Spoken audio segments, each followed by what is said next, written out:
दोस्तों, अगर आप अच्छी नींद चाहते हो तो हमारी प्यारी सी bedtime story in Hindi. किसी ने बड़े कमाल की बात कही है कि आवाज़ ऊंची हो तो कुछ लोग सुनते हैं, लेकिन अगर बात ऊंची हो तो बहुत सारे लोग सुनते हैं।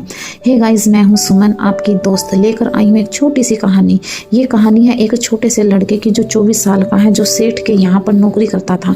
उसके माँ बाप इस दुनिया में नहीं थे, जिंदगी बड़ी परेशानी से चल रही थी। वह हर रोज पैसे कमा कर घर आता और खाना बनाता था, खाना खाता था, सो जाता था। एक दिन उसने देखा 4 चपाती और सब्जी बनाई। हाथ मुंह धोकर जैसे ही वह आया तब उसने देखा कि 3 ही चपाती बची हैं। दूसरे दिन भी ऐसा हुआ, तीसरे दिन भी ऐसा हुआ। उसने ध्यान रखा और उस चूहे को पकड़ लिया।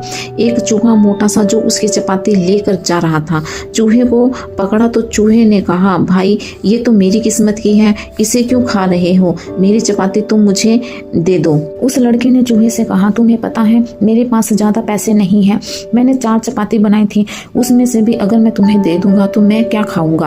पहले ही मेरी जिंदगी बहुत बेहाल हो चुकी है। तो चूहे ने कहा कि तुम्हारे सारे सवालों का जवाब तुम्हें एक इंसान दे सकता है। तो लड़के ने पूछा कि वह कौन है? फिर क्या होता है इस दिलचस्प कहानी में मैं फिर आपको सुनाऊंगा, लेकिन पहले आप अपने आसपास की सारी लाइटें ऑफ कर दीजिए, आराम से लेट जाइए, अपनी आंखें धीरे धीरे बंद कर लीजिए। अब थोड़ा सा अपने शरीर को आराम दीजिए, थोड़ा और अपने शरीर को बिल्कुल ढीला छोड़ दें। फिर टेंशन नहीं, कोई तनाव नहीं, अपने दिमाग में चल रही हर तरह के विचारों को त्याग दीजिए और फोकस कीजिए इस कहानी पर, जो आपको लास्ट में कुछ शिक्षा देकर जाएगी। अपनी सांसों पर ध्यान दीजिए और मन को एकदम शांत कीजिए और आपका मन शांत होता जा रहा है, होता जा रहा है। उस लड़के ने पूछा कि वो कौन है, मुझे भी बताओ। तो चूहा बोला, गौतम बुद्ध है, तो आप उसके पास जाओ, वो तुम्हें सारा रास्ता बताएगा कि तुम्हें क्या करना चाहिए। तो उस लड़के ने कहा, ठीक है, ये तो बहुत बढ़िया बात है। तो रास्ता लंबा था, रात हो गई। तो जब रात हुई तो उसने इधर उधर देखा तो उसे कहीं भी रहने के लिए जगह नहीं मिल रही थी। तभी उसकी नज़र एक हवेली पर पड़ी। तो जब वह हवेली में गया तो वहाँ देखा कि एक हवेली की जो मालकिन थी वो बाहर आई। उसने पूछा कि बेटा कौन हो तुम और कहाँ जा रहे हो? तो लड़के ने कहा कि मैं गौतम बुद्ध के पास जा रहा हूँ, मुझे अभी हवेली में थोड़ी जगह दे दो, मैं सुबह चला जाऊँगा। तो उसने मालकिन ने कहा, अच्छा तुम गौतम बुद्ध के पास जा रहे हो, वो तो बहुत अच्छी जगह है।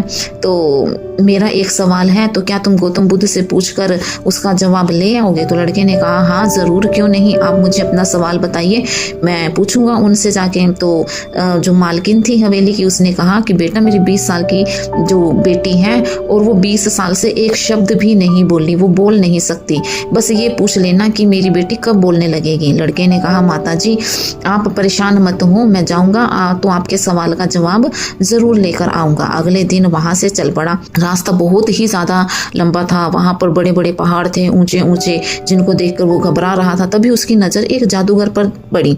तो वो जादूगर बैठकर वहां तपस्या कर रहा था।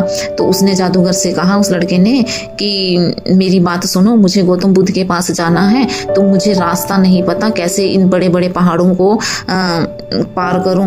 तो उसने जादूगर ने कहा कि अच्छा तुम गौतम बुद्ध के पास जा रहे हो, तो रास्ता तो मैं तुम्हें एकदम से ऐसे यूं मिनटों में पार करवा दूंगा, लेकिन मेरा एक सवाल है, तो उसका जवाब तुम लेकर आना गौतम बुद्ध से। तो उसने कहा, कोई बात नहीं, आप मुझसे अपना सवाल कीजिए, मैं गौतम बुद्ध से जवाब लूंगा उस सवाल का, आप मुझे अपना सवाल बता दो। तो जादूगर ने उस लड़के को कहा कि गौतम बुद्ध से पूछना कि मुझे 1000 साल से मैं तपस्या कर रहा हूँ यहाँ पर, तो मुझे ये बताओ कि मुझे स्वर्ग कब मिलेगा, मैं कब स्वर्ग में पहुंचूंगा। लड़के ने कहा, ठीक है, अब मुझे रास्ता पार करवा दो। तो उसने जादूगर ने अपनी छड़ी घुमाई और उसे रास्ता पार करवा दिया। तो आगे जब चला तो देखा समतल जगह आ गई थी। तो आगे उसको बहुत बड़ी नदी दिखी, बहुत विशाल नदी थी। अब उसकी समस्या एक और खड़ी हो गई कि अब इस नदी को कैसे पार किया जाए। तो उसकी नजर एक बहुत बड़े कछुए पे पड़ी। तो उसने कछुए को कहा कि मेरे को ये नदी पार करवानी है, तो आप मुझे करवा दोगे? तो कछुआ बोला, क्यों नहीं, मैं हेल्प करूंगा आपकी। तो वो कछुए के ऊपर बैठ जाता जाता है और नदी को पार करने लगता है। तभी कछुआ उससे पूछता है कि भाई तुम कहाँ पे जा रहे हो? तो वो कहता है कि मैं गौतम बुद्ध के पास जा रहा हूँ। तो कछुआ कहता है अरे वो तो बहुत अच्छी जगह पे जा रहे हो, तो मेरा एक सवाल है, क्या तुम मुझसे गौतम बुद्ध से पूछोगे? तो उसने कहा, लड़के ने कि हाँ भाई तुम भी पूछ लो, क्या सवाल है, मैं गौतम बुद्ध से पूछ लूंगा तुम्हारे सवाल भी। तो कछुए ने कहा कि गौतम बुद्ध से पूछना कि मुझे 500 साल से मैं यहाँ कछुए के रूप में ही हूँ इस नदी में, मैं ड्रैगन कब बनूंगा, मुझे ड्रैगन बनना है। तो मेरे इस सवाल का क्या जवाब देते हैं आप मुझे वो बताना। वो लड़का गौतम बुद्ध के आश्रम में पहुंचता है। वहां देखता है कि बहुत से लोग गौतम बुद्ध से अपनी अपनी समस्याएं पूछ रहे थे। तो गौतम बुद्ध ने जब उस लड़के को देखा तो बोले कि 3 ही सवालों के जवाब मिलेंगे और फालतू सवाल आप मुझसे नहीं कर सकते। तो अब उस लड़के को ये हुआ कि सबसे पहले वो जो हवेली की मालकिन थी उसका चेहरा नजर आया कि उसकी समस्या पूछूं। फिर कछुए की भी वो 500 साल से उसकी इच्छा है कि मुझे ड्रैगन बनना, उसकी पूछूं। या वो जो 1000 वर्ष से जादूगर जो तपस्या कर रहा है उसे स्वर्ग में जाना है कि उसको। रही बात मेरी, मैं तो फिर भी कमा रहा हूँ, खा रहा हूँ, तो मेरे तो जीवन यापन जिस तरह से चल रहा है, लेकिन ये लोग जो हजारों वर्ष से, कोई 500 साल से, किसी की 20 साल से बेटी बोली नहीं है, तो अब उनकी समस्याएं शायद मेरी समस्याओं से ज्यादा बड़ी हैं। तो उन्होंने उन तीनों का ही सवाल गौतम बुद्ध से पूछा। तो गौतम बुद्ध ने पहले सवाल का उत्तर दिया कि मालकिन से कहना कि जब तुम अपनी बेटी की शादी कर दोगे तो वो बोलने लगेगी। दूसरा था जादूगर का सवाल कि वो स्वर्ग में कब जाएगा। तो उन्होंने कहा कि जादूगर से कहना कि तुम अपनी छड़ी को फेंक दो, जैसे ही छड़ी को फेंकोगे तुम स्वर्ग में चले जाओगे। कछुए का सवाल था कि वो 500 साल से ड्रैगन बनना है उसे। तो उन्होंने कहा कि कछुए से कहना कि तुम अपना कवच उतार के फेंक दो, तुम ड्रैगन बन जाओगे।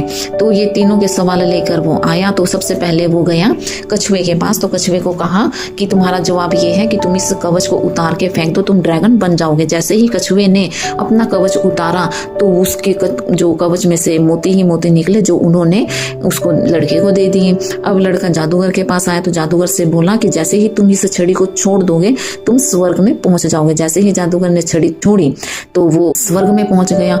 अब आया वो मालकिन के पास। तो मालकिन से बोला कि मालकिन जैसे ही आप अपनी लड़की की शादी कर दोगे तो ये बोलने लगेगी। तो उसने कहा कि अच्छा, तो देर किस चीज की, दूल्हा मेरे सामने ही खड़ा है। तो उन्होंने अपनी लड़की की शादी उस लड़के से कर दी। जैसे ही लड़के से शादी करी तो वो लड़की बोलने लगी। अब उस लड़के के पास धन भी थी और जादू की छड़ी ताकत भी थी और शादी भी हो चुकी थी, सब कुछ उसे मिल गया।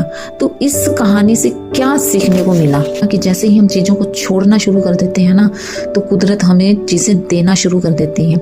जैसे जहाज जब तक किनारे पर खड़ा होता है वो सुरक्षित तो होता है, लेकिन उसे दूसरे किनारे में पहुंचने के लिए पहले किनारे का त्याग करना ही पड़ता है और बीच समुद्र में जाना पड़ता है, लहरों के थपेड़े खाने ही पड़ते हैं। जब तक इस लड़के ने अपने सवालों का त्याग नहीं किया तब तक इसे सही जवाब नहीं मिले।